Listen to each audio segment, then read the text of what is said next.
Hello there. For today's scripture, I have Isaiah chapter 40, verses 28.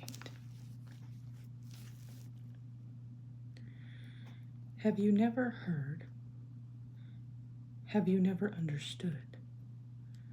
The Lord is the everlasting God, the creator of all the earth.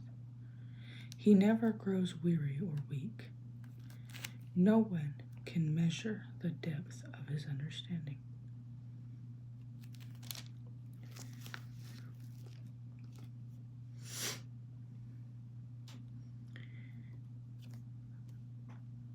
Isaiah is saying, God is the ultimate, unending, all-powerful creator who never gets tired, and his wisdom is too vast for humans to fully grasp.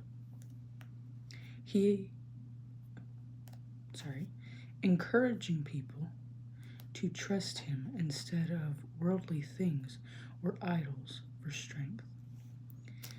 It's a reminder that he is the everlasting source of power, unlike our temporary human limitations.